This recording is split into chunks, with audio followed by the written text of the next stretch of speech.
Hello! Some of you have been asking, what do we eat on our normal keto and fasting daily lifestyle? In this video, I'm going to take you through a few different variations and possibilities during a normal day for us. And if you stick around to the end, I'll show you some extra recipe ideas. Are you feeling hungry yet? I am. Welcome to the Liz and Scats channel.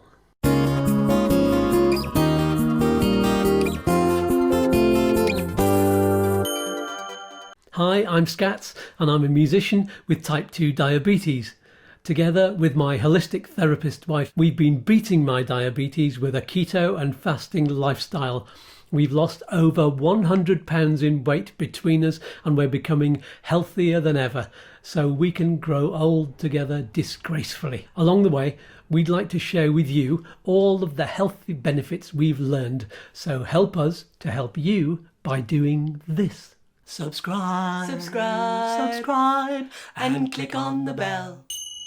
Hello, Keto Bonitos and fabulous fasting friends. Today I'm talking about what we eat on a normal day. So, is there such a thing as a normal day for us? Well, the new normal is a bit different from the old normal, isn't it?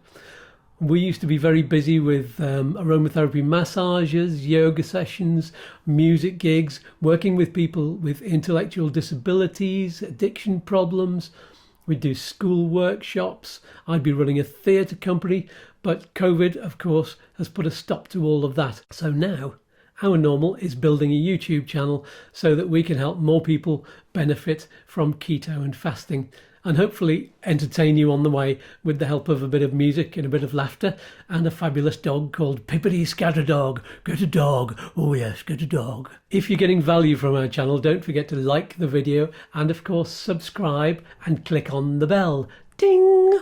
We also have a growing merchandise page with ting t-shirts and lots of other keto and fasting designs, as well as some affinity links in the description below. Yes, go to the description. This all helps us so that we can help you. Let's get straight into the food bit. What do we eat? For a start, we have to decide whether we're eating one meal a day or 2 meals. And if it's 2 meals, we decide on how long the fast is going to be. For the sake of this video, let's say we're having 2 meals a day. And you can probably assume actually that when it's 1 meal a day, we eat the same kind of things we eat on the evening of the 2 meal days, only maybe we've got slightly more leeway with the carbs and maybe slightly more leeway with the portion size, that kind of thing. We usually fast for around 19 to 20 hours, certainly no less than 18 really.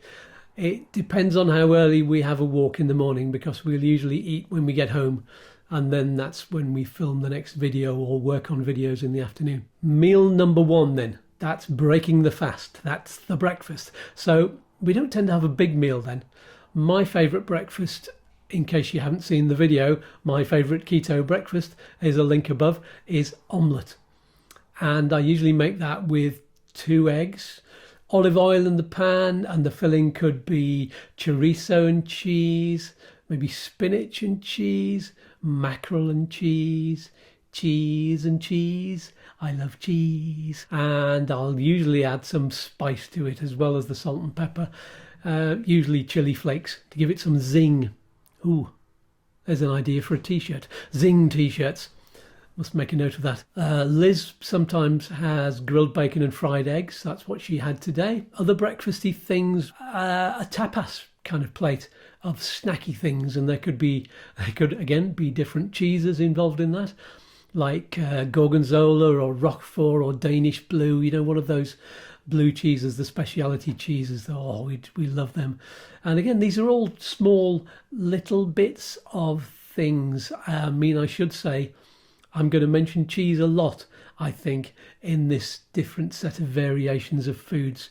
You've got to be careful with how much cheese you have, because it's a dairy product and therefore there's some inflammation involved.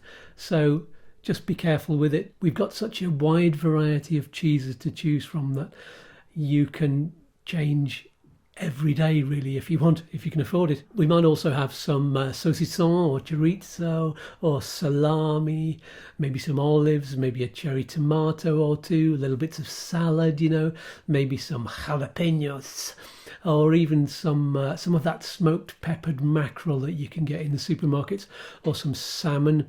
And sometimes for breakfast we might have smoked salmon with creamy scrambled eggs. Oh, delicious. That's breakfast then. What about the evening meal? Well, usually we'd have dinner around about 5:15 p.m. That's a lot earlier than we used to eat. We used to eat around about 7, 7:30, but now it fits in with a quiz show we like to watch on the TV on weekdays. So it's kind of become the new normal for us. It's funny how you get into these little habits, isn't it? Now, that meal could be one of a whole selection of things. We like to vary it. Let's see. One example might be a couple of burgers, and that's got to be 100% beef burgers with the fatty stuff. We don't want the ones with the lean beef. That's no good at all. We're feeding on fat on this keto diet, so we must have that. And make sure that you check the labels if you're buying beef, especially in the supermarkets, because the beef burgers will tend to be bulked out with some wheat products probably, or some potato or something like that. So you've got carbs in there, you've got sugars in there, and that's not good. Get it from your butchers or make them yourself if you can. And usually with the burgers we'd have salad and maybe a salad dressing. We could make a salad dressing with apple cider vinegar. That's also groovy stuff. Another meal we might have is a pork chop, and we'll always get the large pork chop, and it'll be the one on the bone with the fat round the outside, especially the crackling fat. And we'll have that with some green vegetables. So it might be the cabbage or the broccoli, or even cauliflower. That's not a green vegetable, but it's the same kind of nutrients that you get in those. Liz makes this delicious cream sauce. Cream-based sauces are the norm, I think, when we're on keto, because, well, you can't use flour, so you can't make any of those other sauces that we would have normally made. I think creamy sauces so wonderful, and you can make variations on those different kinds of cheeses. You can use garlic, you can use onions, just make lots of different variations on that, and that makes all of your meals different. Sometimes with meat, it's the sauces that make it special. Mind you, if you get the right kind of meat, if you get the grass-fed beef, those meats are delicious already. Talking of which, steak. Get yourself a good ribeye with that great big blob of fat in the middle. And the marbling. You've got to get steak that's marbled with the fat throughout, because then it cooks and all of the fat goes into the meat, and it's absolutely delicious, and the meat just falls apart. Absolutely delicious. I'll say delicious again. That's a delicious word. We'll usually have steak with salad. So again, you can vary all of the different salad things that you get with that. It really is good to have varieties. A lot of people say with keto you don't get variety. Well, there's lots of ways of making variety. You change all of the different kinds of salad things that you have. You can have walnuts in salad. You can put some bacon in salad. You can do lots and lots of different things with salad. So yeah, vary it. Variety is king and queen. Another kind of meal you can use is with the chopped meats, with minced beef or minced lamb. You could make moussaka or lasagna or chili. Of course, you've got to do the keto versions of these things. So lasagna, for example, you can't have pasta. So I use aubergine. That's eggplant for the Americans. Same with moussaka. That's already made with aubergine. In a chili, you could use aubergine again, or courgette, to give that texture of the food. The texture of the food is important. If you just have a chili without the beans, you've not got that chewy, the crunchiness that you get, that you really need it. You need that variety. Otherwise, it's just sloppy meat and gravy, really, isn't it? That's why I like in my salad, I like to have the crunchy lettuce along with the darker green leaves as well. It just gives it a lovely crunch. And if I'm having burgers, what you can do with a burger is you can wrap it in that really crunchy lettuce instead of having bread around your meat. And you can actually make a burger with it.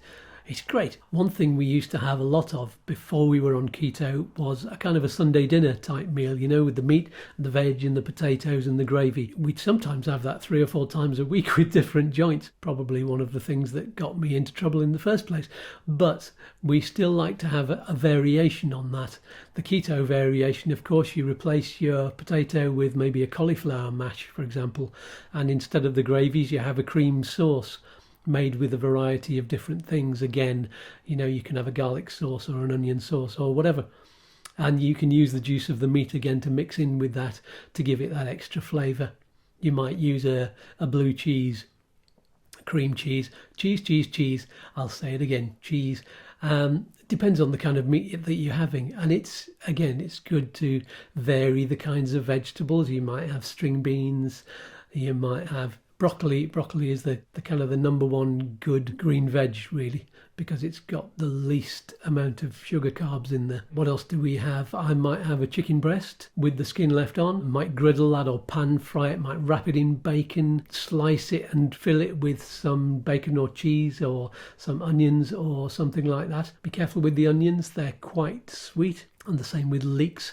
I like to have my chicken breast, or if I'm having liver, I like to have that on a bed of cabbage or leeks or something like that. So yeah, just be careful with the leeks. You can't have too many of them, but they are a beautiful flavour. Again, something I like to do with both liver and chicken, if I'm pan frying it, with maybe some little bits of bacon chopped up, maybe some onion, is at the end, once the meat has cooked through and it's ready, you take it off and you put it on the bed of the ready prepared cabbage maybe, or leeks, whatever it is, that the bed of vegetable that you're serving it on. And then you've got a pan of bits.